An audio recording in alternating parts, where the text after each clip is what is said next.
Exclusively on Secular Media Network, this is the Gaytheist Manifesto.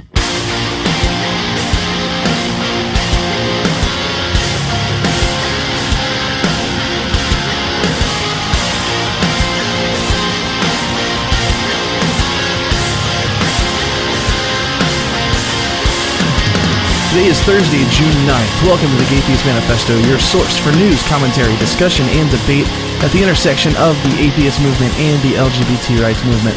I am your host, Callie Wright, joined by my co-host, Ari Snellman. What's up, Ari? Hi, Callie. I'm tired. Aww. It's all your fault. We're recording this at 1 in the morning on a Tuesday. Aww. Because of Callie's stupid work schedule. Aww. I'm so... You seem like you're so bummed for you. Yeah. I've got a really tough life. Oh, gosh. It's real hard being me. Yeah, I mean, it's really tough to fit all that awesome into such a small package. It's... Yeah. Oh, you had to turn it around. See what I did there? See what I did there? Uh-huh. Yeah, you did a real jerk move. That's what you did. So this past weekend, we had the pleasure of attending the Reason Rally. Ari and I together, Wonder Twins unite, along with lots of folks that we've come to consider family. It was a fantastic time, and the one thing that I'm really, really excited about is the fact that there was a really fun story that happened. Well, not so fun, but it's more fun that we're gonna get to beat our friends at No Religion Required to telling the story. So, Ari, why don't you just go ahead and tell us what happened? All right, so this is the story of how two people who supposedly love me conspired to kill me. So we were at one of the after parties after the rally, and we were listening to Shelley Siegel play and hanging out with our friends and family and having drinks and stuff. And Ashley was kind enough, Miss Ashley from No Religion Required, was kind enough to buy me a drink because they were stupid expensive because this was at a hotel. So we go and get my drink and come back over to where Callie and me and everyone from No Religion Required and other folks that we know are hanging out, listening to Shelley Siegel play. And while this is happening, Miss Ashley has had several drinks, and she keeps on using the wrong pronouns for me, and Jeremiah keeps on ribbing her and correcting her on the pronouns. So at this point, she does it once again, and he ribs her once again, and she reaches out to pinch his nipple because she is upset with him. And because that's a thing that we all do with our friends when we're upset is the nipple pinchy. So yeah, that's good. Sexually harass them. Perfect. Yep. And he throws his arm out to stop her from doing that, and her arm goes flying and hits the glass that I'm holding in my hand, and the glass goes right into my face and breaks, and then blood starts coming out. Lots of it. So, yeah, holy shit. It was a lot. I was really surprising because I didn't even really I didn't feel anything, I guess, because I don't know if it was a shock or because I'd already had a drink, but I just reflexively put my hand up to my mouth because something had just hit me in the face, and I'm like, oh, that's weird. Like, it didn't even feel anything, and then I pull my hand back and it's just like covered in blood. And I remember I was in the bathroom when this happened, and I hear the door open, and Corinne is like, "Oh, Ari had an accident." I was like, "Oh shit, what happened?" And then I like everybody's in the men's bathroom. I'm like, "What the fuck is going on?" So I run into the bathroom, and everyone's surrounding you, and there's blood and paper towels just smashed against your face. And yeah, what the hell did they do to you? I ran into the hallway with people trailing me, like Alex Moreski and Jeremiah, and a bunch of people were trailing me to make sure I was okay. And I got into the hallway and got to the bathrooms and saw men's and women's bathrooms, and my first thought was just to say, shit, which one do I go in? Of course. God. So they were just like, just go in the men's room. So I went in there, and yeah. So I was dying for a while. It actually didn't hurt at all, which was kind of strange, but everyone was really concerned about me, which was good because everyone was, trying to help me out. And poor Jeremiah was really, really, really upset. He was actually crying. I know. Poor guy. In all seriousness, poor guy. I know. He was like, oh my God, this is my fault. And he kept on being like, are you okay? but I was fine. And then, yeah. And then they were like, it looked like I might even need stitches on one of the cuts, but it turned out to be okay after I put some ice on it. So that's the story of how I almost died. Yeah, so no religion required, trying to take out the Gaytheist Manifesto. I hate to think what would have happened had I been in the room. We might both end up dead. Yeah, and just Ashley, like, this was all her fault anyway. And then she's like, "Oh, let me help you, like, clean up your wounds and help you stop the bleeding and stuff." So she's like trying to kill me one moment and the next moment trying to heal me. I just don't understand her. A complicated person. Yes. So, aside from the fact that you almost died, how did you feel about the rally and the trip as a whole? I mean, this was your first time getting to hang out with most of these folks in person. Yeah, absolutely. It was fucking amazing. Okay, I probably shouldn't have used that word. I already dropped one F-bomb. You dropped the second one. As long as we don't drop another, we're good. It's 1 a.m. I don't even know what's going on. Yeah, you're good. You're good. So, yes, it was my first time meeting most of these people, and it was just like instantly like being with old friends, just because I had, spent so much time talking to them online and stuff. And actually, the first night we were there, Friday, we went and met everyone for dinner and drinks at a restaurant. And the Billy Goat Tavern represent. Yes. And my queer platonic partner lives in Maryland, so she actually came down to hang out with us for the evening. And I thought it was just going to be like a little dinner with just like me and Callie and Jeremiah and Bobby and Ashley and maybe a few other people. And it turned out to be like this big old thing because Bobby ended up inviting half the world to come to this thing. So I felt kind of bad. Yeah. I was like dragging her to this thing where she didn't know anybody. And afterwards, I was like, was that okay? Like, I really wasn't expecting that many people. Like, were you uncomfortable? And she was like, no, it was like a family reunion where everyone actually liked each other. And that's seriously what it is. Like, like, this is not hyperbole when we talk about this, because that was exactly the same way that I felt when I went to ReasonCon. We met for the first time, we exchanged hugs, and everything was really exciting. And then after that, we were just good friends and family, just hanging out, having a good time. It's amazing. Yeah, and I got to meet so many people that I had, talked to briefly online, but hadn't gotten to know very well, and got to know them more and share laughs and just talk about whatever we wanted. And it was great. I just wish that everyone lived closer to me because I miss everyone already, and it's only been 2 days. Right? So yeah, and my my thoughts are much the same. I spent a lot of time, talking with people, meeting new people, catching up with old friends and that kind of thing. And it was really awesome. So I wanted to accomplish 2 things with this episode. The first is to continue the conversation about why secular activism is important. The Reason Rally is a huge display of secular activism, very visible, very out there, very in your face.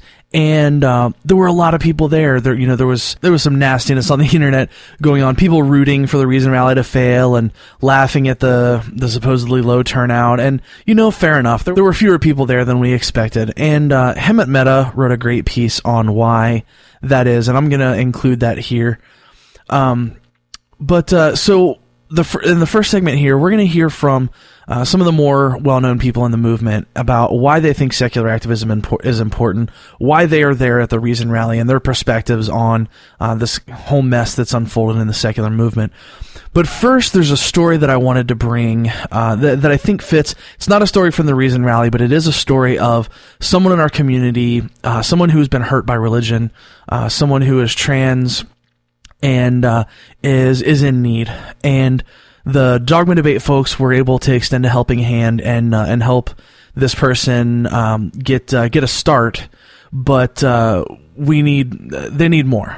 So I wanted to bring her on to tell her story and see if maybe some folks could help her out. So before we jump into the stories from the Reason Rally, I'm going to play my interview with Kara Hanscom. All right, Kara Hanscom, welcome to the Gaytheist Manifesto. How are you? I'm pretty good. You? Good. So why don't you take a quick minute to just tell us your story here? Tell us what's going on. Well, where do I start? Well, I'm 22. I'm from British Columbia, Canada. I was a Jehovah's Witness for about 6 or so years. Currently living with friends because of events that have happened. But yeah, so all in all, that's basically. I'm also trans. I've been out for about 4 months, and that includes out to myself for 4 months. Right. And you being trans is the reason you were living with your friends as opposed to otherwise, right? I wasn't kicked out of my parents' place because I was trans, but it was one of the things that it was I'll say a stressor between my parents and I. And my parents, my mom and my stepdad have been together for about 13 years, and there is a history of anger management between the two of them. And so things just got to the point where they just said, leave. So I had no choice, really. Wow. And so you being an atheist, did that factor in? No, not necessarily. My mom, I describe her as an agnostic. My stepdad, I guess non-denominational Christian, just kind of separate from everything. He doesn't go to church or anything like that. But I was disfellowshipped about a couple years ago from the congregation of Jehovah's Witnesses. And disfellowshipping is basically shunning, where they say, you're not part of this community anymore. Is that accurate? Exactly, yeah. So, I mean, what was that like? Were you very invested in that community? Was that something that was really hard for you? At the time, yes, because I had my goals and everything set up around that, right? And I had one of my long-term goals was I wanted to serve as an elder with my father on the same elder body, right? And elders are just church leaders, basically. Pretty much, yeah. Okay. Yeah, they don't necessarily they're not the only ones that get sermons, but they'll be the ones that kind of deal with the day-to-day runnings of the congregation. And generally, there's a body of them, anywhere between 10 to 20 elders in a congregation. But yeah, so I wanted to serve on the same body as him, and shortly after, my dad didn't necessarily kick me out at the time, but that kind of is what happened. I was going to school, and I slept in a few days, and he decided that he wanted me to get my own place because he wanted to give me the space so that he wasn't constantly upset about things. Apparently, that was his reasoning. So I say he didn't necessarily kick me out because he paid for me to get a new place. He helped me out for the first few months. But within the first 2 months of me being on my own, the elders approached me and essentially said and asked me questions and things and took me into the judicial process to be disfellowshipped. Wow. And so what's that process like? First off, they confront you. And so I'll be totally open and honest. At the time, I had been struggling with viewing pornography. It's a very common thing, I know. And I had told the elders about a year or so back, and I wanted to get help and I wanted support, but oftentimes you'd get questions in meetings, or like at the end of a meeting when there's a big group of people around, and it's not the most conducive to conversation like that. Very personal conversation, especially one that's potentially could be grounds for disfellowshipping, as we'll find out. And so two elders came to my place and said, we just want to talk to you and stuff. And then they approached me about this, that I had something I had told one elder in confidence. And I understand they have to communicate as a whole within the congregation. That's fine. And they asked me, is this still an issue? I said, well, yes, it is. Right. And then they asked me the content about which I was watching, because to them, the way they see it is there's regular viewing, and then there's viewing brazen conduct, which would be anything to do with bondage, any homosexual porn, anything to do with and anything beyond like heterosexual sex between a man and a woman, within the binds of marriage kind of deal. Wow, so you confided in this person that you were struggling with this, and so they turned around and said that, and then came to you. I mean, were they offering help? Were they accusatory? What exactly happened there? At first, it appeared that they were offering help. They said that I couldn't, in the time between now and when they have a meeting with me after a haul, because they have to, in the way the Jehovah's Witnesses structure their judicial system, you could say, is they generally have the two brothers meet you. They make sure whether or not you are taking part in the sin. And then they have a third brother meet with you to set up a time for judicial hearing, right? So they end up having three brothers. So I thought they were offering help. They said, you can't do it anymore between now and this meeting we have next Wednesday or whatever, right? I don't know the date, but that's the kind of deal. And then, of course, being a 19-year-old male-bodied person, right. It's tough. You have urges and things. And I, at the time, totally believed it was an addiction, right? And I just, because I couldn't stop it.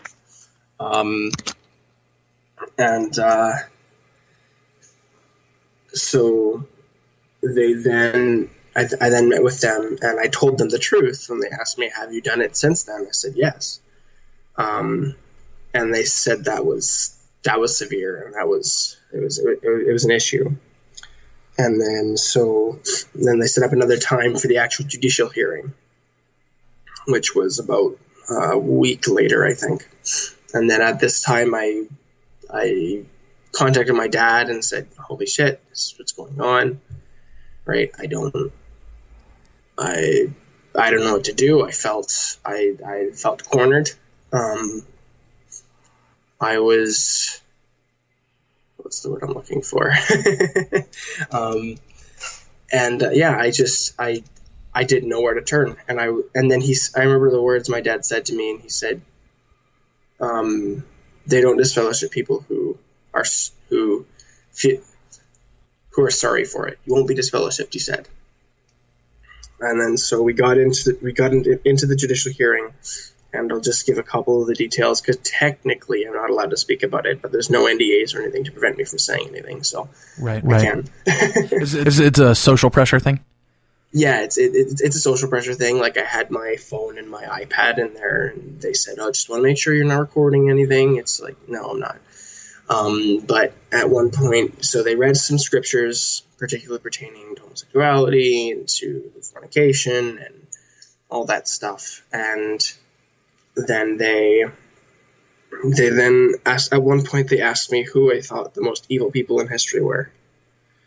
And I said, well, Hitler and Stalin. And they had me break down why I thought they were, right?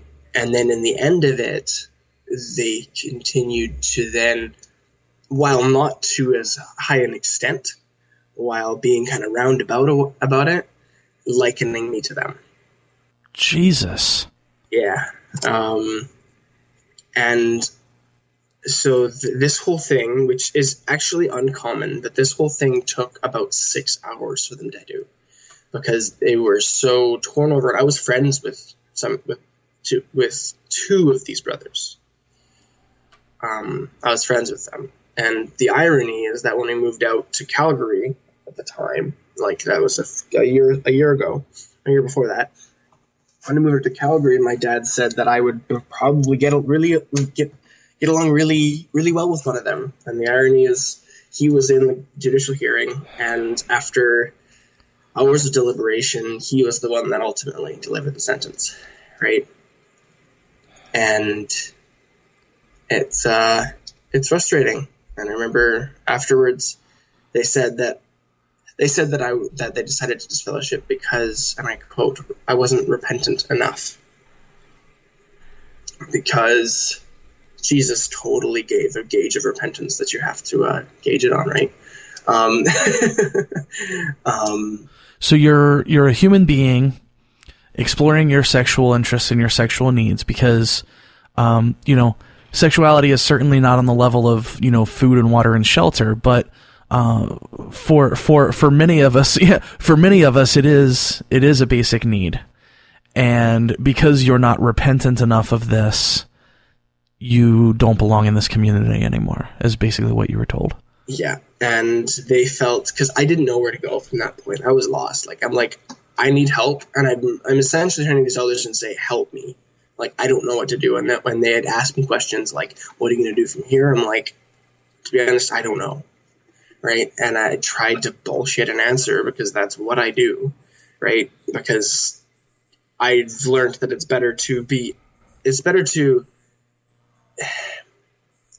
I learned through dealing with my parents at a young age that it's better to give an answer that may be incorrect than not say anything at all.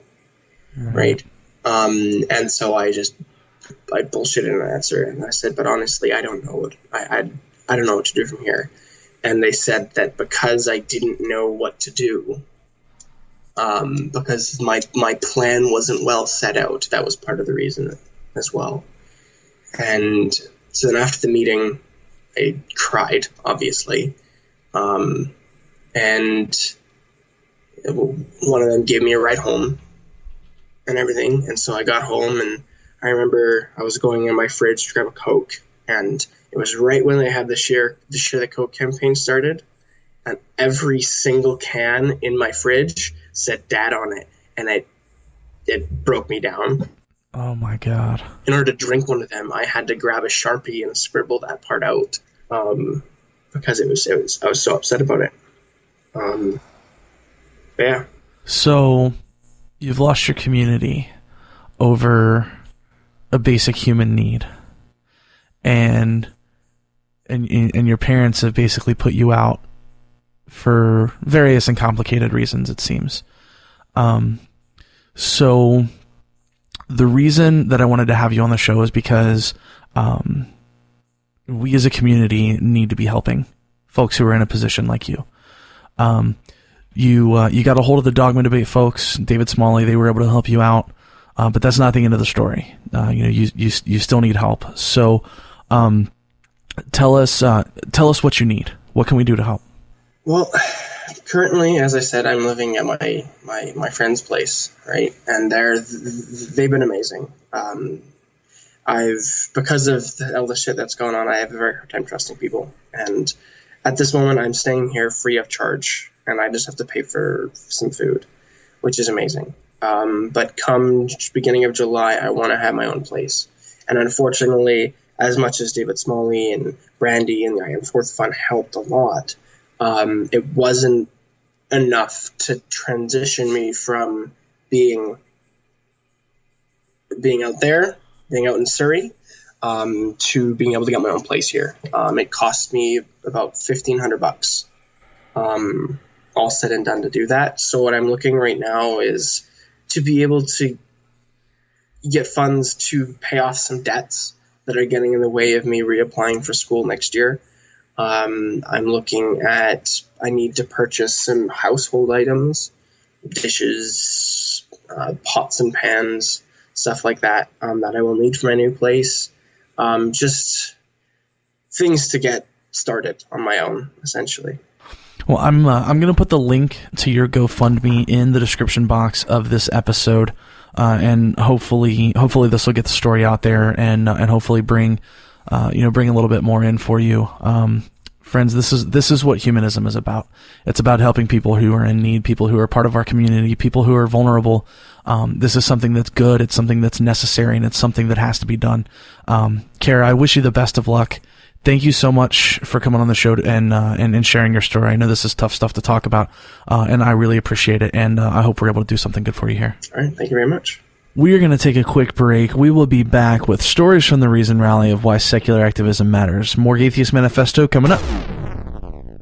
No man is an island entire of itself. Every man is a piece of the continent, a part of the main.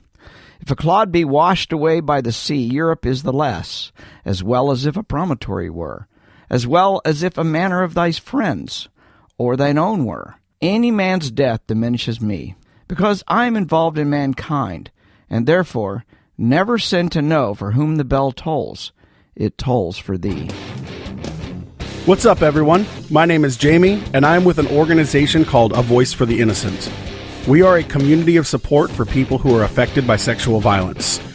We are super excited to announce that we have partnered with the Vans Warped Tour to launch the Save Our Scene campaign. It's an initiative to reduce sex crimes in the music industry, and we've been working tirelessly to make sure it's as powerful as it can be. We've written an in-depth training for the bands on the tour to help them better understand the scope of the problem and learn how they can be part of the solution. We've done hours upon hours of research to compile every last resource we can find for people who have experienced sexual violence. We then took these resources, sorted them by location, and created state-specific free literature to hand out to music fans at every date of Warped. On top of that, we will be reaching out to people at every stop to let them know that we are another resource for them, and if they have a story to tell, we have a place where people will listen. This is, quite frankly, the largest project we have ever taken on, and we are extremely excited to have this opportunity, but we need your help. Sending 2 people on tour costs money, not to mention the cost of printing literature for every date on top of all the materials we will need to make our campaign have the largest impact possible. This includes a tent, merchandise bins, dollies, and all the other odds and ends that come with touring and implementing this campaign. We are asking for your donations. Anything you can give will get us closer to our goal of reaching as many people on the tour as possible. To donate or to learn more, visit saveourscene.org.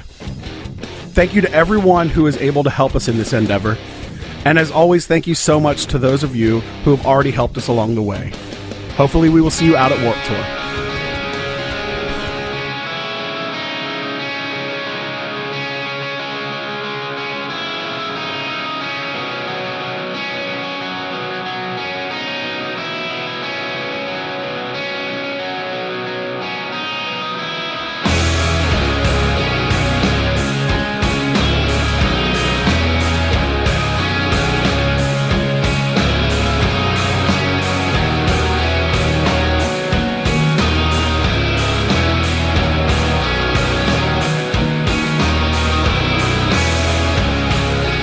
So for this segment, you're going to hear from some of the more prominent voices in the movement. We talked a lot in the last episode about why secular activism is still important, and I hate to keep harping on this, and I apologize if it's a topic that's getting boring, but this is vital to me because I feel like we're kind of fighting 2 fights here because secular activism can't be the end of the story, right? Atheism, secularism, these things are not panaceas for social justice. Atheism does not equal rationality. It does not equal compassion. Those things have to be measured with secularism and with atheism as parts of the bigger whole. So I don't want to denigrate the value of secular activism. I think what we do is important, and I think what we do is vital. But I also need it to be understood that I don't think that on its own is enough. So what I did, for this first segment here is, some of the folks that I found that may be more prominent voices in the movement, I wanted to get their perspectives on why they think this activism is still important. I was a little afraid at first that I might get the exact same answer from everyone, and I would say there's probably an overarching theme, but I definitely didn't get the exact same answer for everyone, and I think there are some super valuable perspectives in these talks. So first we're going to hear from Seth Andrews. Seth is the host of the Thinking Atheist podcast and just an all-around good guy. Seth was good enough to have me as a guest on his show, along with a few others, to talk about transgender issues, and I think he did a really great job of trying to give a face to the community, and I got a lot of great feedback from the episode, and have had some pretty great private conversations with him since. So this is Seth Andrews. Wow. All right, I'm here with Seth Andrews from the Thinking Atheist. Seth, how are you? I'm euphoric. It's been an amazing day already, so wow. Yeah. That's awesome. So one of the things that I'm asking people, obviously there's been a lot of drama and kind of ugliness happening in the secular movement. So in light of all of that, why do you think it's still important that we do these kind of things? Well, no matter what movement, culture, no matter where you go, people are going to be people, and we're going to find moments where, there are there are unseemly things that are brought to light, and there were major disagreements about important issues, and it's how we handle those things that's the most important. Just because we've had a speed bump in this movement doesn't mean that the fight against superstition automatically became null and void, that the fight for reason became sort of unimportant. I mean, of course it remains important. The issues still remain important. And whenever we have to stop and address challenges, problems, disagreements, issues, even corruption, we have to do that. But we also have to keep our eyes on the prize, on the bigger picture, on the larger messages out there. And the Reason Rally is a reinforcement of that. We support the church-state line. We think if there's a faith, it should be a private faith, and it shouldn't be shoved down people's throats, and it certainly shouldn't infect the minds of children and infect our governments. We want to promote science and rational thought and a pursuit of the evidence. These things will always be there, no matter what happens with human beings. Fantastic. Thank you, sir. You bet. David Smalley is the head of Secular Media Group, host of Dogma Debate, activist, and kind of all-around badass. I use that term a lot, but I think it fits for a lot of the folks in this movement. David Smalley is a guy that I owe a lot to. He basically gave me my entrance into the podcasting world, and used his platform to amplify my voice and push us forward so we can get this important message out. So this is David Smalley. I'm here with David Smalley from Dogma Debate. How are you, sir? Pretty good. How are you? Good. So what I'm asking everybody around basically is there's obviously been a lot of ugliness in the secular movement lately, a lot of drama, and there are lots of people who are kind of feeling like they want to give up and like it's not worth it anymore, or that the movement's become corrupt. So in spite of all of those things, why are we here? Why does this still make sense for us to do? Well, why do we hear about plane crashes? It's because they're so rare, and they stay on the news and they terrify us. But there are hundreds and thousands of planes in the air every single day without an issue at all. The plane crashes are not indicative of what it means to fly. And the recent drama in the atheist community is not indicative of what it means to be an atheist, or what it means to be secular, or what it means to be a humanist. So that's the background noise as far as I'm concerned. Those are the anomalies. Those are one or two people that we find out are doing something that is not okay. And the reason it comes to the surface is because we don't want to turn into the Catholic Church. We want to stay transparent. We want to remind people that we have no sacred cows, no matter how much you've done for us or how much charity work you've done. If you do something wrong, we're going to hold you accountable.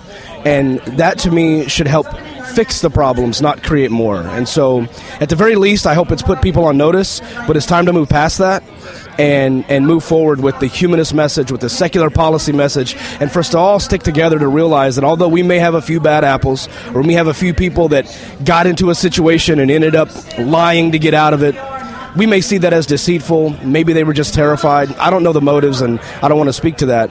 But overall, we're on the same team, and we're fighting a huge fight. We're going to have our internal arguments, our internal issues, but that's not indicative of what it is to be an atheist. What it means to be secular, what it means to be a humanist is so much bigger and so much more powerful than any infighting at all. Awesome. Thank you so much. Thank you. Bobby C. is the host of the No Religion Required podcast and someone who has become super, super dear to me over the last year or so. I shared this with Bobby privately, but I also wanted to share it out loud.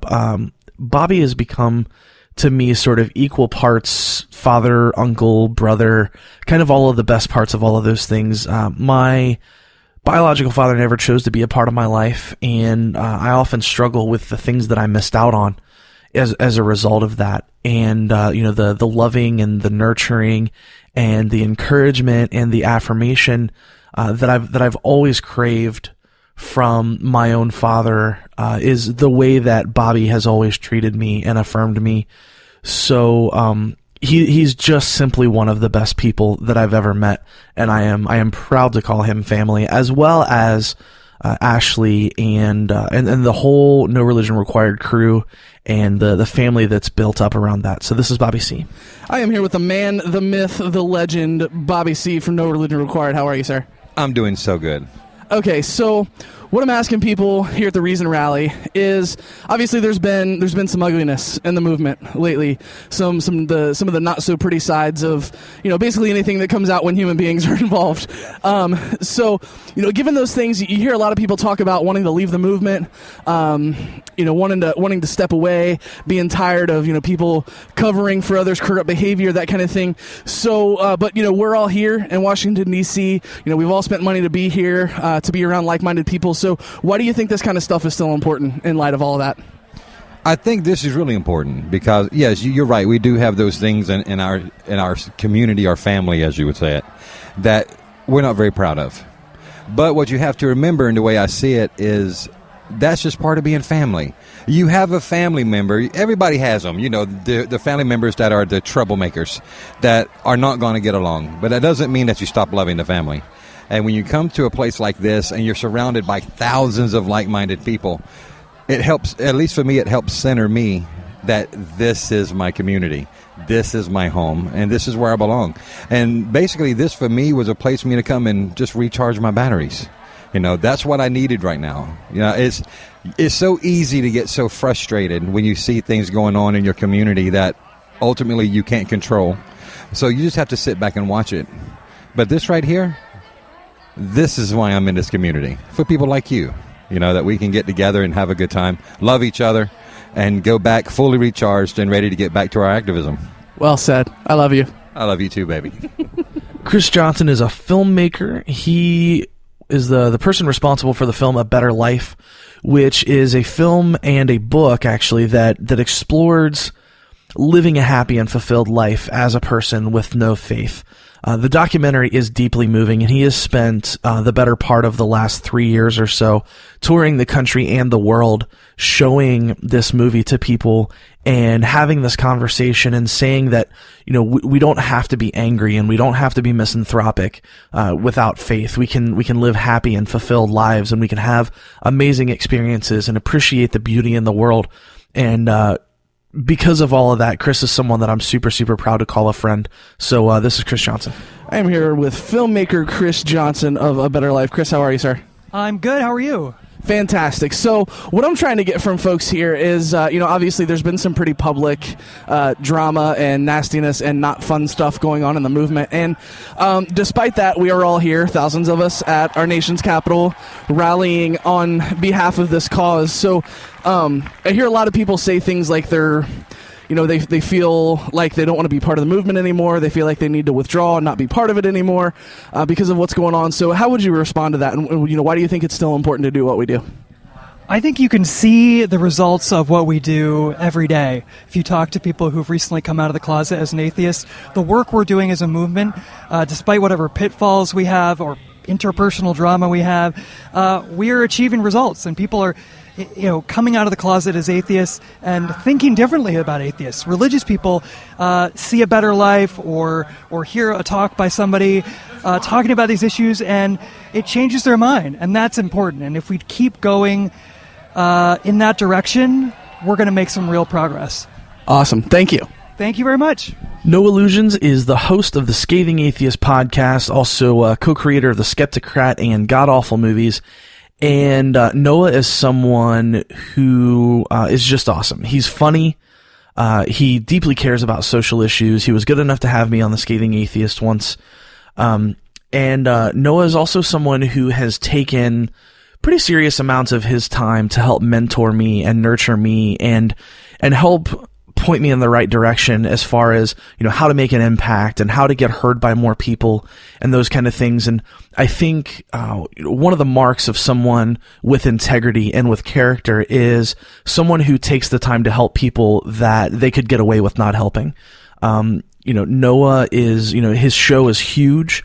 He could very easily ignore people if he wanted to, but he doesn't. He takes the time to communicate with people and to be real, and he's taken the time to give me a lot of help, and I am so, so incredibly grateful that he has done so. So this is No Illusions from Scathing Atheist.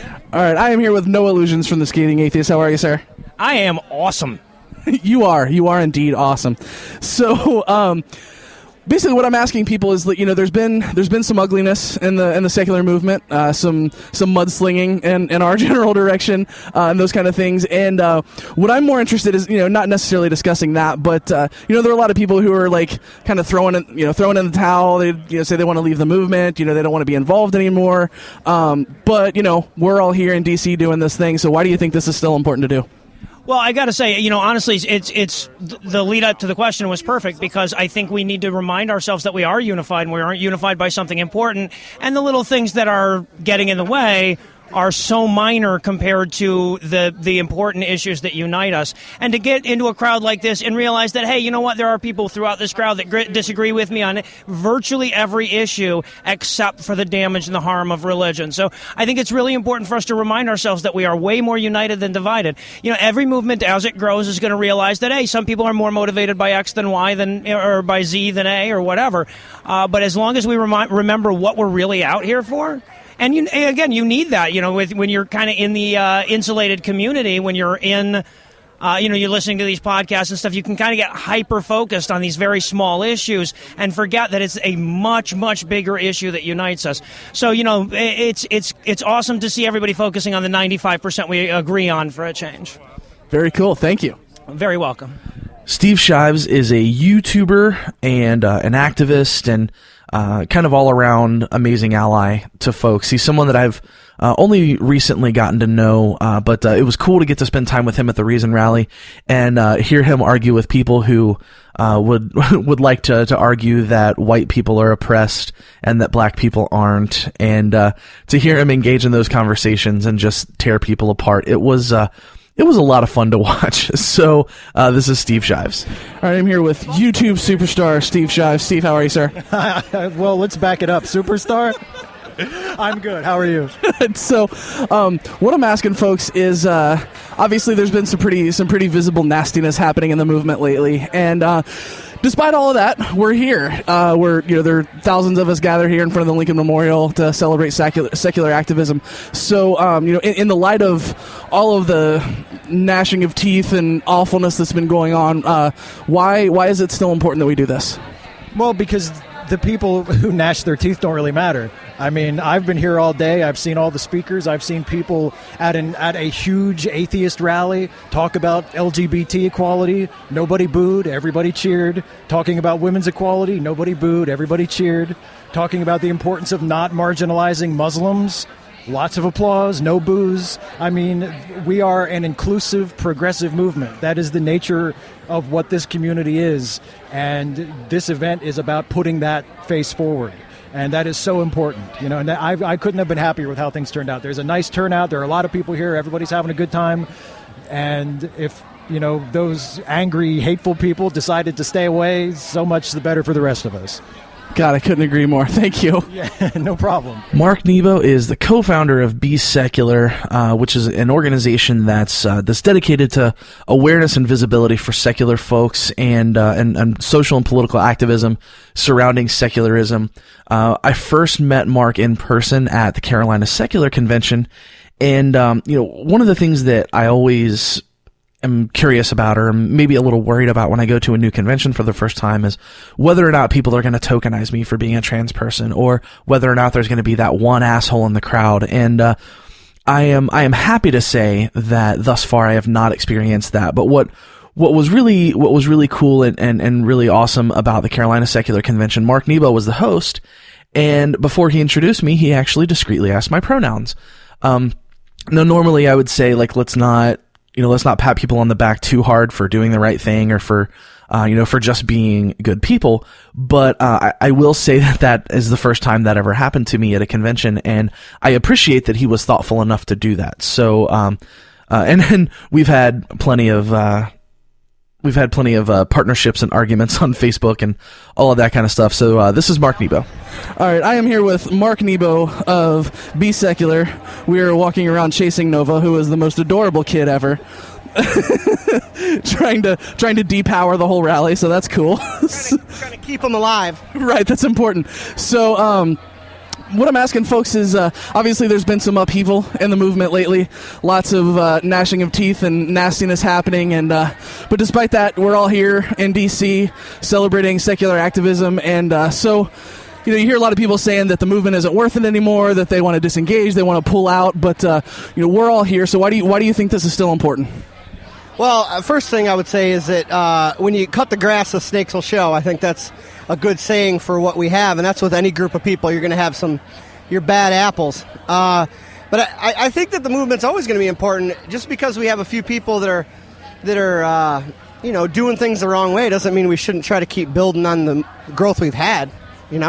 Awesome. Thank you. Well, you're welcome. Thank you. Joey Kirkman is an author and the person largely responsible for the situation with Recovering from Religion and Neil Carter and the situation with Sarah Moorhead going public. He's caught a lot of flack for that.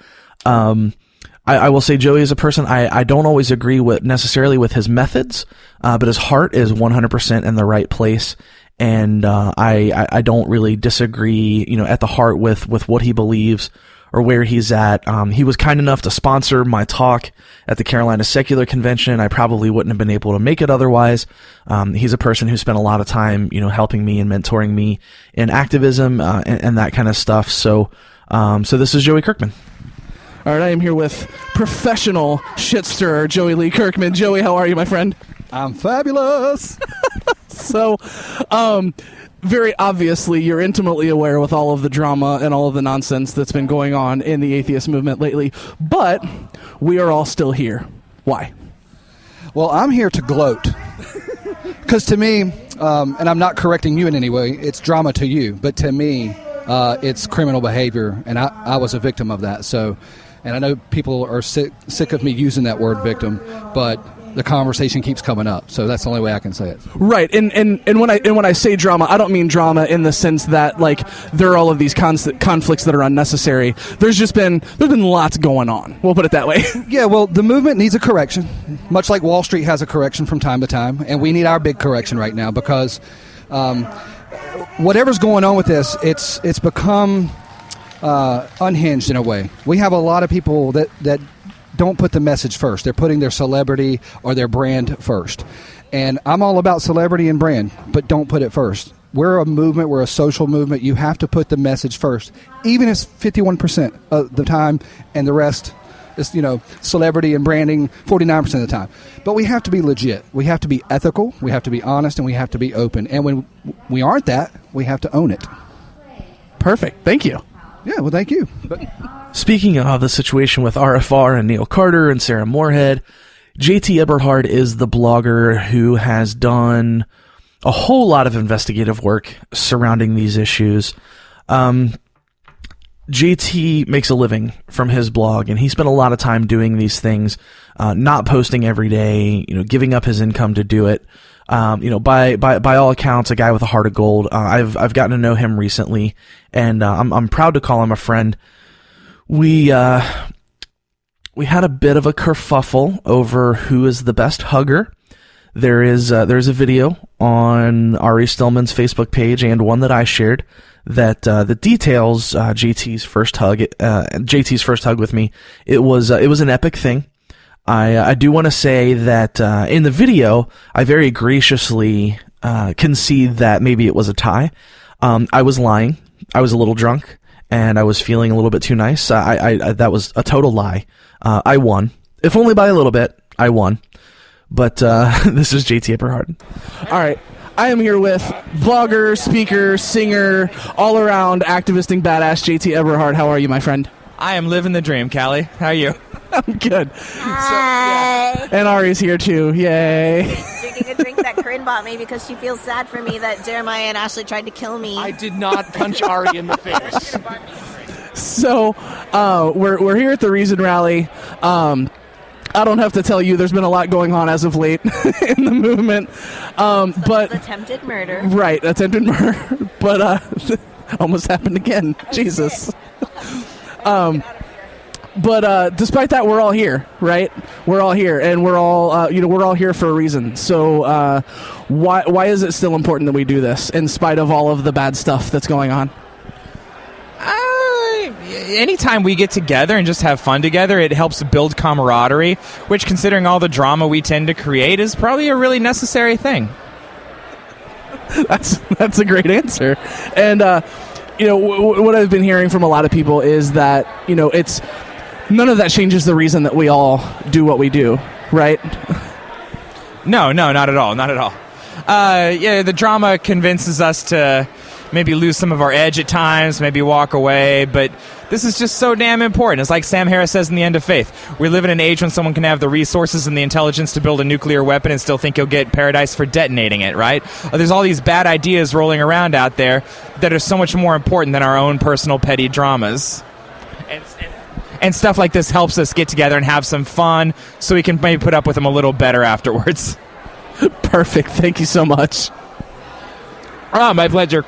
I want to thank everyone who took the time to have a conversation with me, whether it was on recording or not. I met so many people that are doing amazing things in their communities, and I want to hear more of those things. So the want for this is not limited to just the Reason Rally or to just conventions. If you've got a story to tell about something that you're doing in your community, something that you're doing to make things better for atheists, for queer people, for trans people, for people of color, for marginalized groups, I want to hear about it. I want to amplify your voice, and I want to put you on the show. So please do reach out, thegaytheistmanifesto@gmail.com.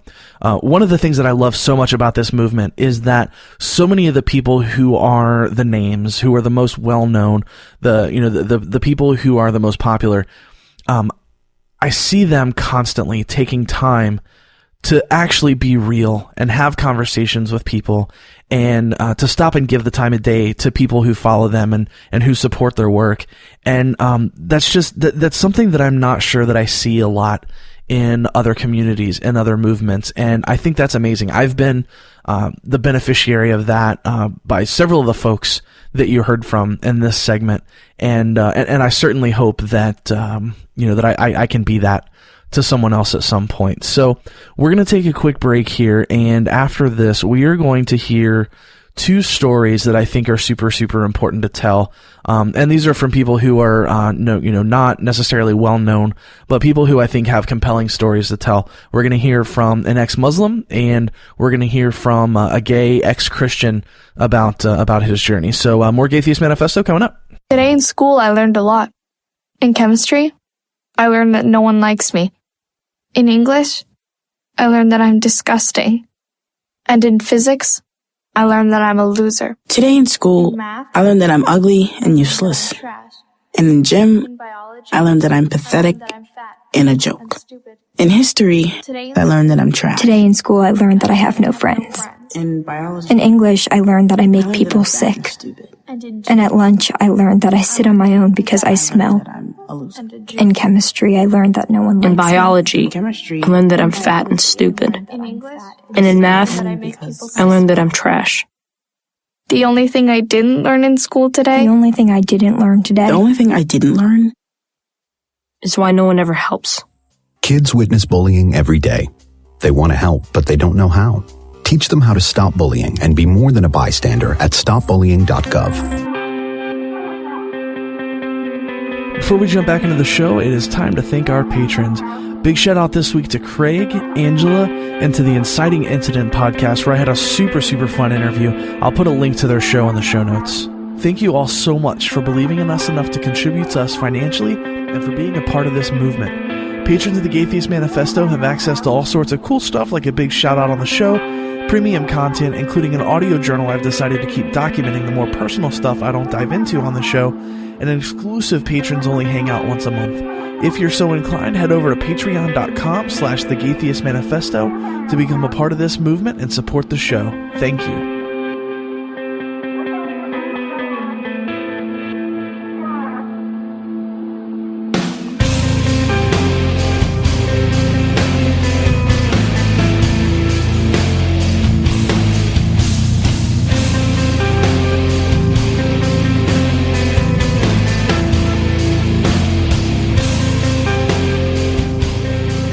So Ibrahim is a person who kind of randomly approached me at the Reason Rally, was handing out flyers for an organization called Muslimish.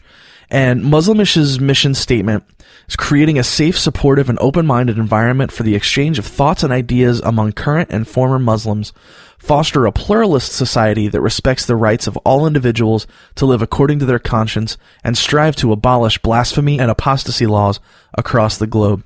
The discussion surrounding Islam is one that gets super, super contentious. I think many of us forget that, like there is diversity among Christians, from progressive all the way to the most vile and hateful conservatives, that other areas of life are like that as well, including Islam.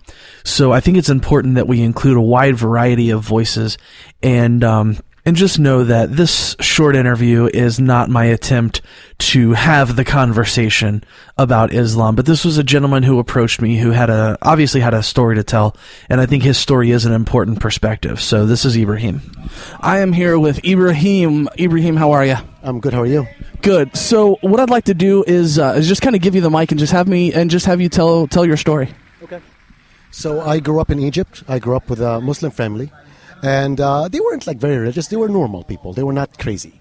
And but I got religious in my teen years because I thought that religion is a way for people to figure out what is the purpose of us being on planet Earth is. I studied Christianity and I thought it was stupid.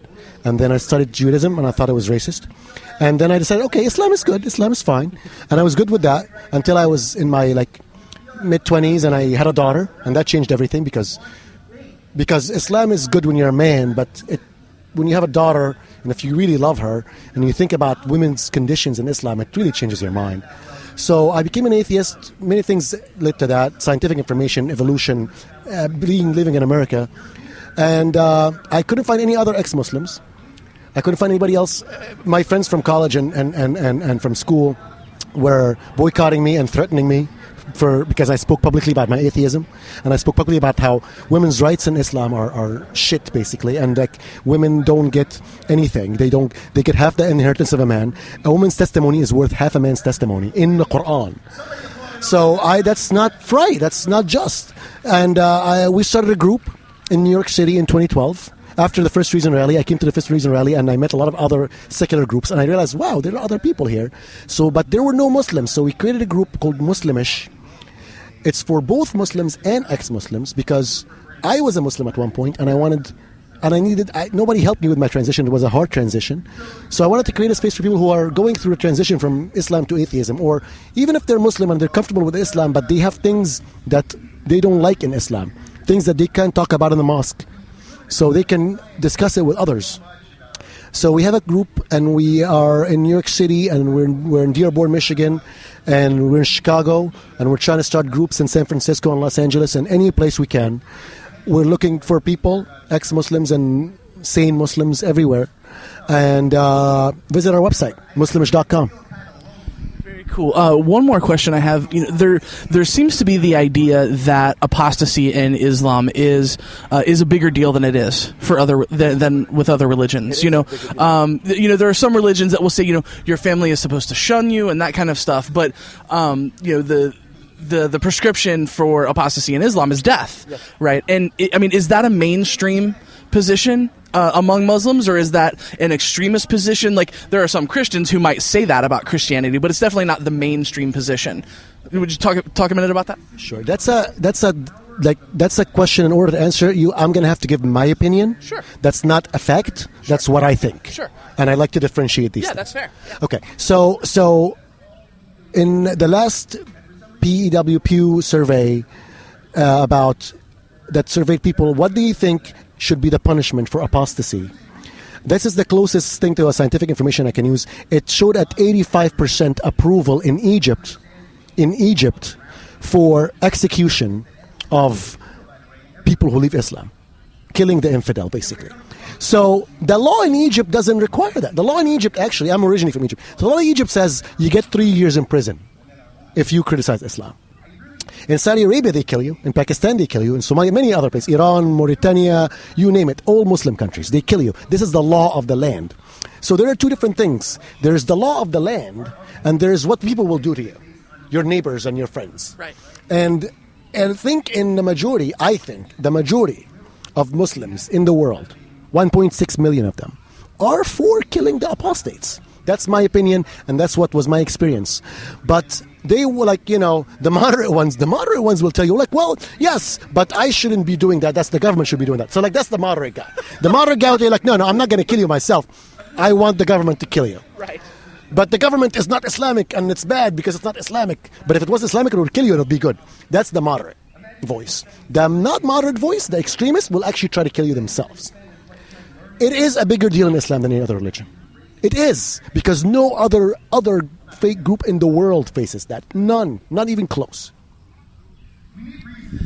And then last question, a comment on LGBT issues. Obviously, this is going to be different in areas that may be a little bit more progressive, but just in your experience, based on what you've seen, what it seems like from the outside, I will say, is that it's where the United States was 100 years ago, where it was, I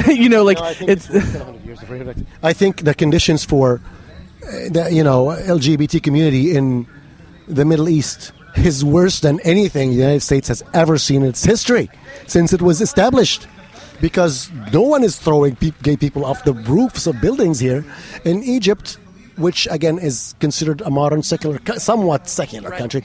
There's still like punishment by imprisonment. They raid gay bars in Cairo, and they humiliate people. They shave their heads and they take pictures of them naked and put it on the media, and everybody thinks it's fine. There's no one is standing up for gay rights because, well, for many reasons. But actually, from my personal experience, I feel that people generally don't really care about gay issues. As long as you don't make it out in the open, you don't talk about it, you keep it in the closet, you're fine. But if you talk about it publicly, or you go out and you go to like, that's it, you're open season now. So it's I feel, and maybe I could be wrong, but I feel that like there's no way that we can deal with gay issues without talking about religion, because religion is the main reason why gays are persecuted, because of the story of Lut. That's the reference that you use. Like, well, Lut, and the crazy thing is in the Quran, it basically says, and in the Bible, it says that when like Lut, they got like angels from the sky, and the village that he lived in, the people in the village wanted to basically fuck the angels. So I told them, go fuck my daughters instead. Here are my daughters, fuck my daughters, and don't fuck these complete strangers that just walked into my door. It's crazy that this could be considered logic that should be respected. It shouldn't be respected. It should be ridiculed. But anyway. Awesome. Well, Ibrahim, thank you so much for taking the time. I appreciate it. Thank you so much. All right, and finally, for this episode, we're going to hear from someone that I met named Fernando Alcantar. Fernando is an author. He's an ex-Christian, used to be heavily involved in ministry. He's gay. He is Mexican-American. And his story is incredibly powerful. I first met Fernando at a Pathos Writers Breakfast that happened Saturday morning, and we kind of talked for a second about why he was there, what he does in the movement, and he told me a little bit of his story. And it was a little bit too crowded and too loud for me to be able to pull out the recording gear right there on the spot and interview him. But I wanted to make sure that we met up at some point during the rally so I could hear his story, and it was more powerful than I could have imagined. And I'm super fortunate in that, each time that I've gone to a convention since I started doing the podcast, my goal is to find a compelling story to tell, and most especially a compelling story to tell that you might not hear other places. And I think this is a great representation of that. So this is Fernando's story. Okay, so when I come to these conventions, what I always try to do is I try to find a compelling story, and I feel like I have found a compelling story here. So, new friend, Fernando, how do you pronounce your last name? Alcantar. Fernando Alcantar. So I'm just going to hand the mic off to him and let him tell his story. So yeah, here we go. Well, hello, everyone. Thank you for having me. When it comes to my story, one of the things that I keep telling people that it is not just a personal story. It's not just an atheist story. I believe it's a human story, something that everybody can connect with. The way it started for me, I was born and raised in Mexico under a very Catholic, very conservative, very traditional, very rural, very poor environment, very dysfunctional. There was not a whole lot of dreams or hopes kind of where I come from.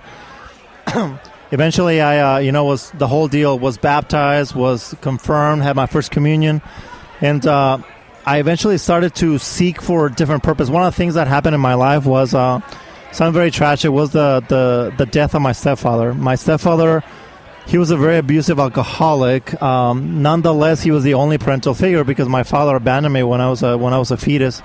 So this guy, he would, even though sometimes when he was drunk or just mad, he would grab me by the neck and throw me against the ground.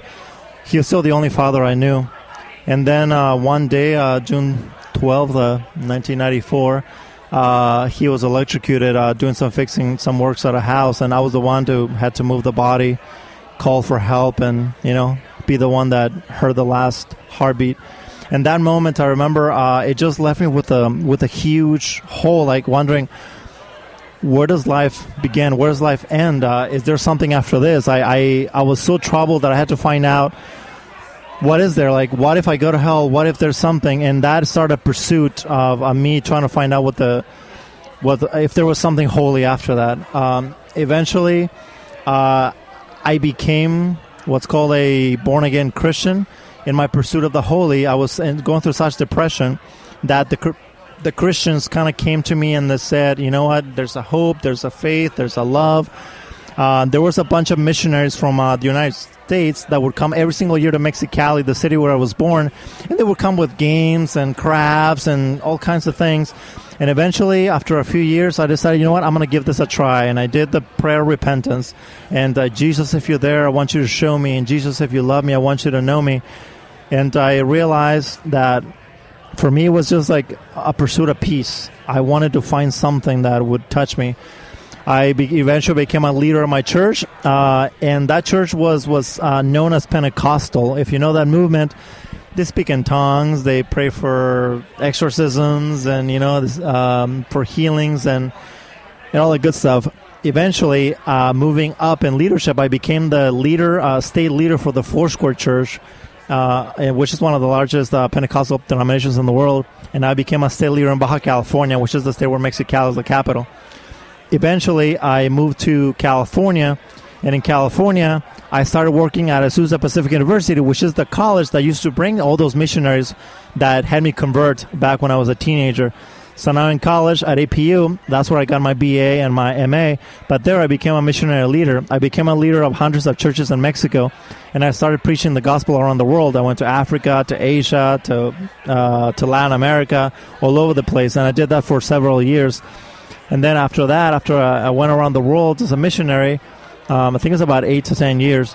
And then I became the leader of the United Methodist Church for Southern California. I was overseeing the youth and young adult groups of about 400 churches from all over Southern California and Hawaii. And there, it was another growing up, learning what I was going to do. But it was also towards the end of this, we're talking now 2010, that I started having a crisis of identity. By now, it had been about 15 years that I had accepted Jesus into my heart, and I realized that this feeling of insecurity, of doubt, had never really left. But every single time that I was doubting it, I would invest myself into something new, either a new ministry, a new mission trip, a new something. Because even though a lot of things had happened in between that tested my faith, for example, one of those things is that in 2006, I was a youth leader at the time for a Pentecostal church in Pasadena, California, there in LA County. I fell off a cliff. I was on a hike, and I fell 35 feet down to the ground to pointy rocks, and I ended up paralyzed. I couldn't walk for a couple of months, and basically they weren't sure if I was going to live, I was going to lose my legs. And that was like a huge test of faith, but nonetheless, I remained because I knew somehow, somewhere, God was going to show up. So come 2011, and I have a crisis of identity, and I cannot doubt it anymore, and I hit a wall. And at this point, I go through one of the darkest seasons of my life, and I go through a huge depression that lasts about 2 years, to the point that I almost I was the main speaker at a conference in Hawaii, and I was at the hotel. And I almost jumped off the 7th floor of the balcony because I just couldn't deal with the questions. It was traumatizing to know that I couldn't go to anyone because I was on such a high pedestal of Christian ministry, and I couldn't share my doubts, because how can you share when you're on the peak of Christian ministry? You having doubts. You really can't. I survived that, and eventually I started going to a therapist. I was taking a lot of medication. I was going to counseling so often. I was at a church group that was helping deal with these issues. Until one time, I actually, in the middle of a crisis, I was about to take my own life with a chef's knife in my kitchen. And I called my psychiatrist. He just tells me, go to the nearest hospital and check yourself in. And I did that, and I was put into what's called a 5150. The government owns you for 3 days. They take everything away from you, including your shoelaces, your clothes, your everything, and your dignity. And you're there seeing some of the most terrifying scenes you can see in humanity. The people are very sick, very gone from this world. Coming out of that, it was not a easy process. So then I go through some of the deepest moments of introspection that I've ever had, and I end up deciding that I can challenge. It is okay now to challenge everything. That leads me to finally an episode that is in a book where I finally, at the end of middle of September 2011, I decided, you know what, Jesus, we are friends no more. This is enough. And I kid you not, the moment I let go of Jesus, that's when my depression left, because I realized that this whole thing of holding on to Jesus, it kept me in depression, because I was hoping and praying that he was going to show up someday. But since he doesn't exist, I was like, my depression never left. And that's the reason why so many people in Christianity, they were just in this cycle. And they keep feeding their depression because Jesus is never going to show up. He's just not there. So eventually, you know what? F off. I was just enough. I'm done with this. And that started getting better. In the process of healing, I decided to leave Los Angeles. I needed a new scenery, and I moved to the state of Utah. Little did I know, maybe innocence, maybe part stupidity, but I realized there that the state is mostly Mormon. And one of the good things that I'm thankful for is that once I left religion, I finally was able to realize something that I know that it's always been there, that people had asked me about, but because I was so brainwashed, and now it's even just painful to remember it, I never realized that I was gay. Because the Catholic, well, forget it. Obviously, you belong in hell. The Foursquare told me that AIDS is my punishment for being gay, that it was an abomination. When I was at Christian college, they told me it was a mental disorder. When I was with the UMC, they told me that it was the issue was going to split up the church in half. And when I go to the Mormons provided millions of dollars to support Prop 8 in California, against gay marriage. And they taught everyone else that being gay is you're a pervert, you're sick, that you're an evil person. And when people find out that I'm gay, I am gay bashed and institutionally, and I lose everything that I have. I lose my home, I lose my furniture, I lose my mental health. I go back to having depression and anxiety attacks that are so bad that I end up leaving the state and going back to home in California to find myself again and to find some healing there. Eventually, that's when I decided to, start writing the book, which eventually became To the Cross and Back. And it's the book that shares my journey. One of the reasons why I decided to write the book, one, because a lot of people kept telling me, you got to write this book.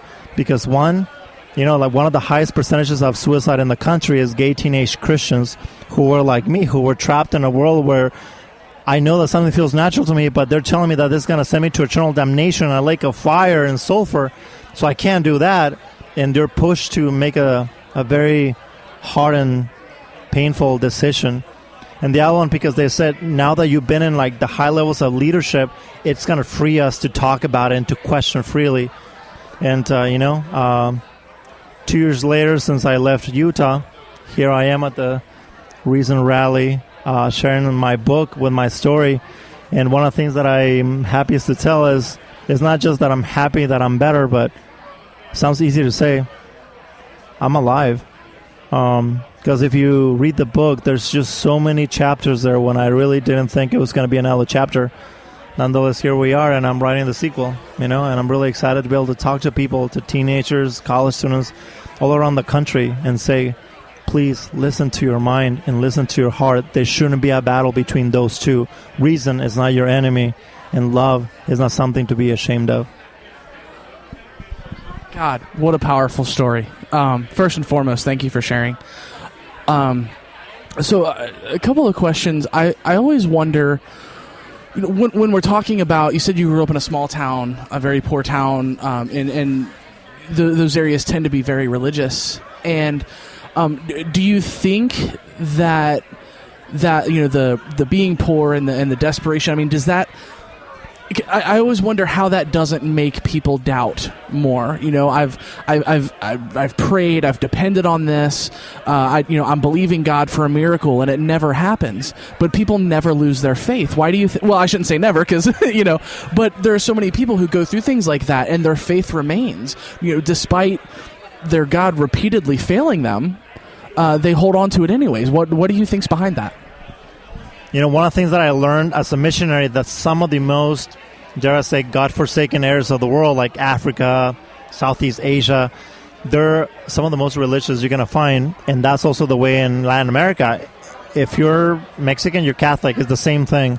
And to answer your question, I think it's a couple of reasons. One is because when you're poor, and I say this with all due respect, you're also ignorant. Like, education is not a pillar of your life. So whatever you're told, this is the way it is. That is just simply the way it is, and you don't challenge it. It's kind of when you're taught that 2 + 2 = 4, then 2 + 2 = Noah's Ark, and 2 + 2 going into the Ark, 2 by 2.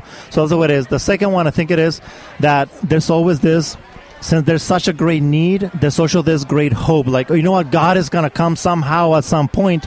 And I know, because living in that environment, it was always this, someday it's going to come, it's going to come, it's going to come. And it's about hope. If you keep holding on one more song, one more year, once you read the book, you're going to see that's what I kept telling myself, if I just keep holding on, because hope is going to be the one thing that is going to come at the end and save you. That's great. One thing that I'm always curious about for people who are heavily involved in ministry, obviously, there's a lot of, you travel the world, you give sermons, you're preaching, you're proselytizing, and looking back on that now, is there regret there for that? Or, I don't know, I guess that's the question. Is there regret, or what do you feel when you look back on your past and those things? What do you feel when you look back on those things? One of the things that, and the feedback that I've gotten about To the Cross and Back, is that people like the fact that I included my journals. And throughout, they're very honest, to be honest. They're just very crude and rude, even in the peak of my Christian walk. One of the things that I wrote in it a couple times, I remember in my journal, I kept saying, I pray and hope that people never read this journal, because I was so honest with my brokenness that I couldn't let people know. I couldn't let people find out that I was actually doubting. But eventually, that's one of the things that I'm most proud about, that people actually saw that it was something that happened in the peak of ministry. One of the things that also Dan Barker wrote in his foreword was that it's kind of like an apology for me. And the reason why I bring those two things is because I cannot tell you, like, the feeling for, I put it like this, I am gay, I am gaytheist, and I was a strong supporter of Prop 8 in California at the time, which was a proposition against gay marriage. I was counseling students that were struggling, quote unquote, with homosexuality, for them to relieve their sins and be able to come to the light. I was the greatest nerd in school. Nonetheless, I believe that someone got strong because of the long hair, and that the world was created in 6 days. I cannot believe how many times I was out there, I was preaching all over the world, and I came back to my room and I started journaling my doubts, but I said, please, people, don't find out. I hope that someday the truth comes out and that Jesus is actually true, because I could not be able to bear living with myself, knowing that I made so many mistakes, that I preached so many lies. And at the end, I think part of it was that depression that I had was so deep, is because it's a guilt that is indescribable. To know that people consider me a rock star in Christianity, and that I deceived so many people, but most of all that I deceived myself. I believed it wholeheartedly, and I never allowed myself to doubt it, because that was the right thing to do. So, the show that we do is very intersectional. We talk about atheist issues, we talk about LGBT issues, and in atheist circles, the metaphor of coming out of the closet that that queer people and trans people use to describe hiding who they are, and then eventually coming out of the closet, telling their friends and their family and their communities who they are.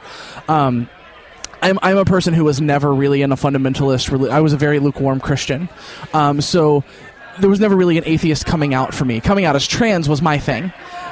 So for someone who has had both closets to come out to, do you think that's a fair comparison? And can you kind of compare and contrast the two? Well, one of the interesting things coming out is that I came out of two closets at the same time, and I came out as gaytheist and atheist and gay.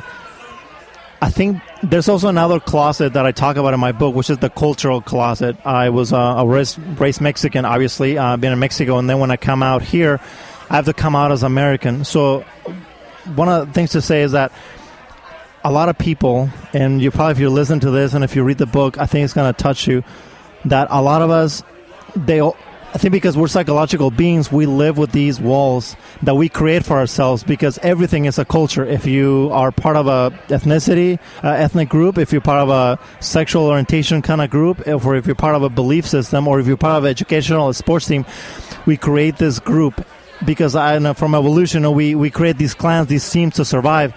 But at the same time, they isolate us. And the fact that you cannot talk about it, the fact that you have this living fear every single day that someone is going to find out, you create this incredible wall. It was Carl Jung who calls it the shadow effect. Basically, this idea that, I'll put it like this. If you have a dead cat and you put it in a closet and you lock the door, the smell starts coming out, so you put a seal around it. And then the more it stings, the greater the seal. That means the harder the door gets to be opened. And that's when it comes to coming out of any closet that you can imagine that you may be because of your orientation, your belief, your culture, your whatever.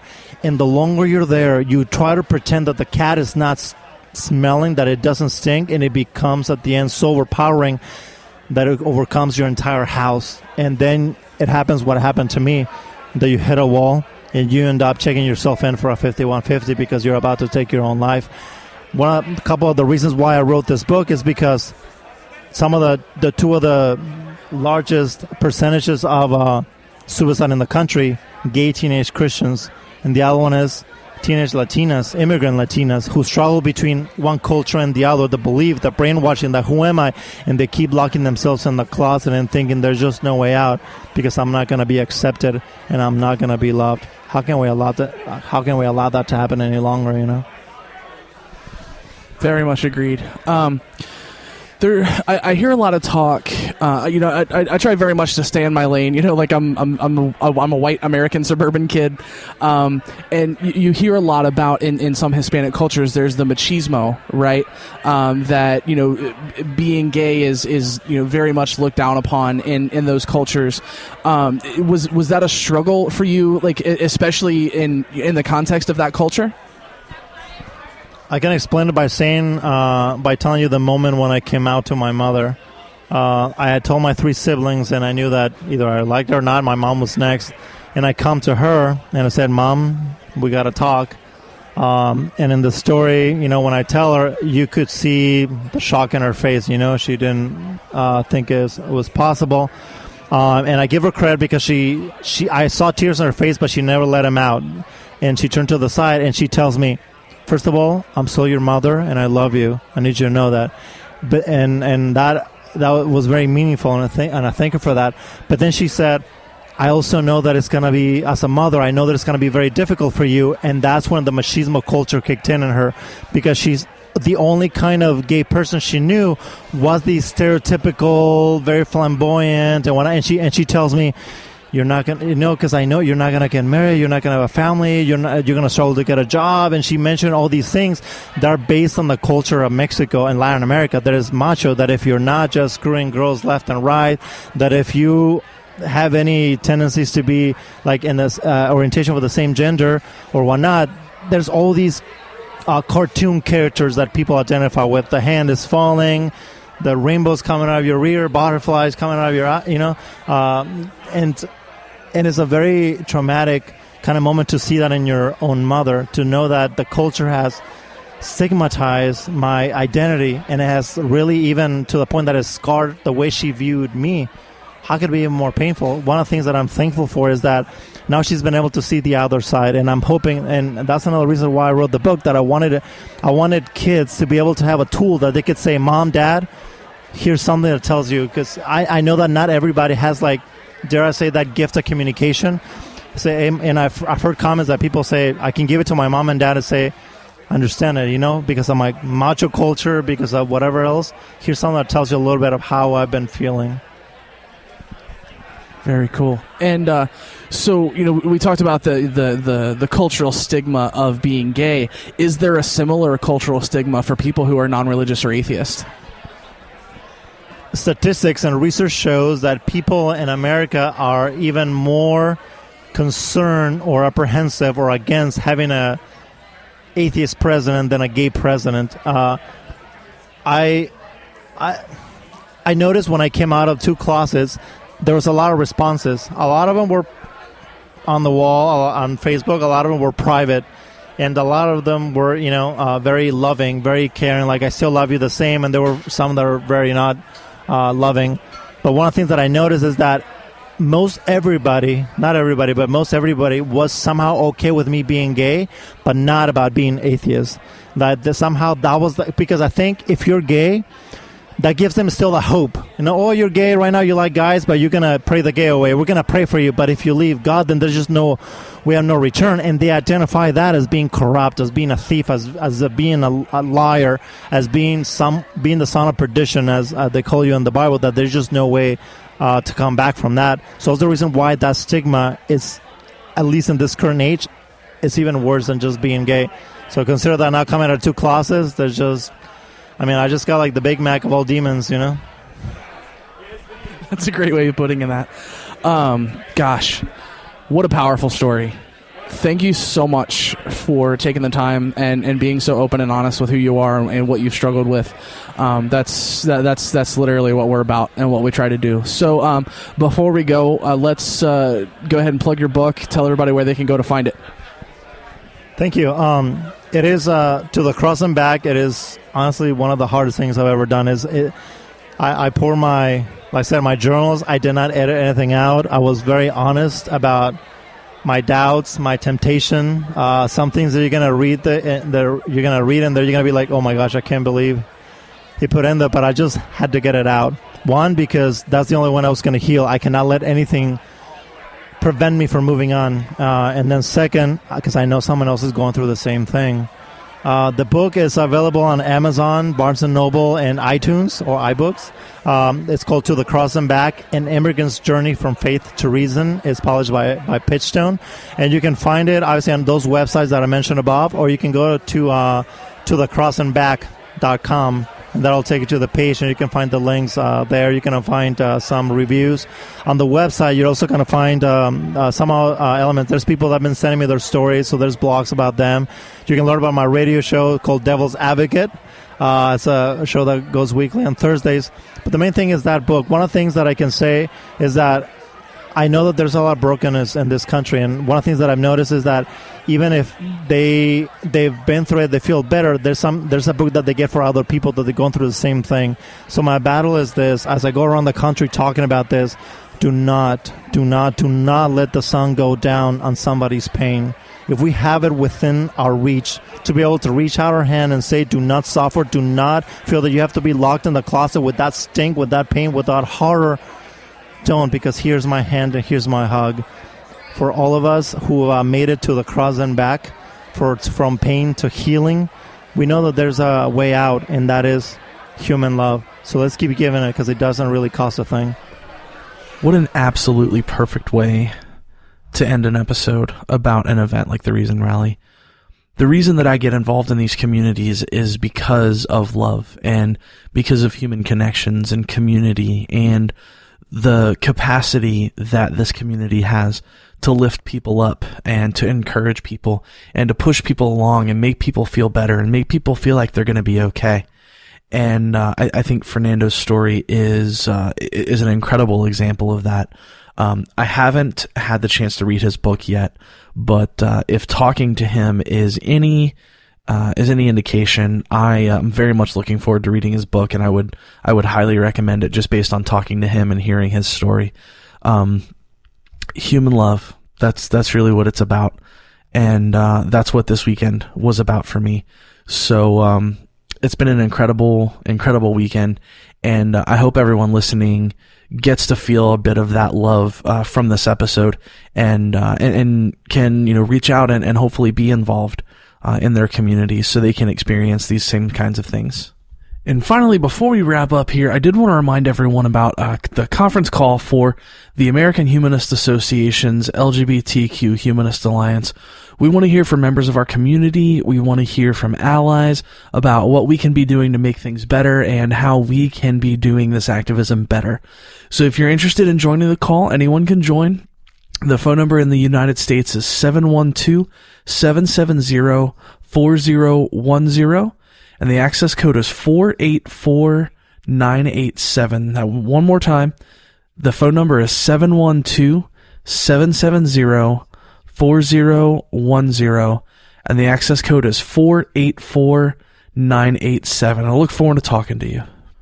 One more quick thing before we end the episode here. In the last episode, when I was making my sort of impassioned speech about why secular activism matters, and I was given some examples, I brought up the Hotline Project, Recovering from Religion's Hotline Project, which is a space for people who are struggling with their faith to call in and ask questions without being judged, without being proselytized to, without people trying to convert them into being atheists. And I sort of implied that maybe they might be also targeted for people who are struggling with suicide, and I just wanted to make it clear that that's not what the Hotline Project is about. The Hotline Project is specifically for people who are struggling with their faith and who have questions and need answers and need people to talk to.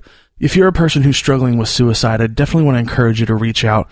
In the United States, if you're a transgender person, you can call Trans Lifeline, which is a hotline for trans people run by trans people, at 877-565-8860 in the United States, and 877-330-6366 in Canada.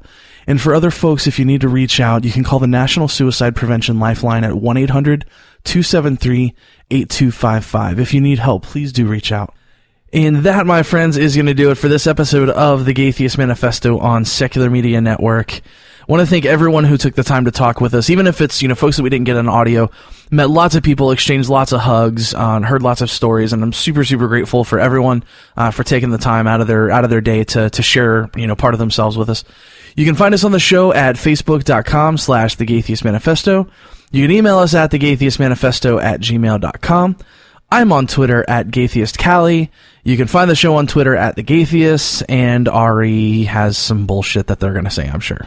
Citizens, we have gathered here to join together and fight one of the greatest threats our nation has ever known. The economy is worsening, jobs are increasingly scarce, the moral character of this country is rapidly declining, and our national security is facing more threats from overseas terrorist organizations than ever before. We, the rational people of this nation, must be fearlessly vocal in identifying and rooting out the source of these problems. For far too long, we've allowed the purple people to run roughshod over the values that our divinely inspired founding fathers held in mind while writing our Constitution, and the values that we must return to if we want to see this nation prosper and return to receiving the blessings of Almighty God.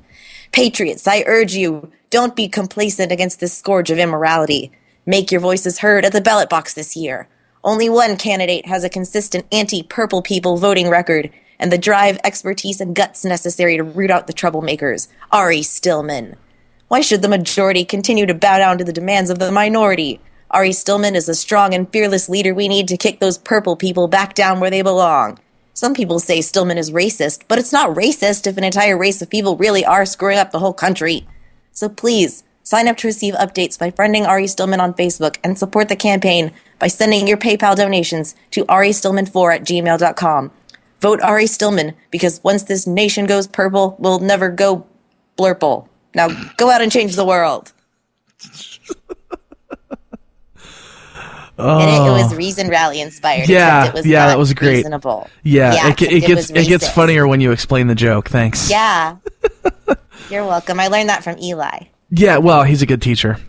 If you want to support the show and the activism we do, you can head to patreon.com/thegaytheist manifesto and make a per episode donation as little as $1 per episode. If that's not feasible, you can head over to iTunes, give us a 5-star review. That helps us get heard by lots more people. Before we go, I want you to know that if you're lost, you're hurting, you're scared, if you feel like no one cares and no one understands, you need to know there's a community out here that loves you, cares for you, knows that you're capable of amazing things and that you are worthy of love. If you're struggling, please don't be afraid to reach out. Until next time, friends, this is the Gaytheist Manifesto.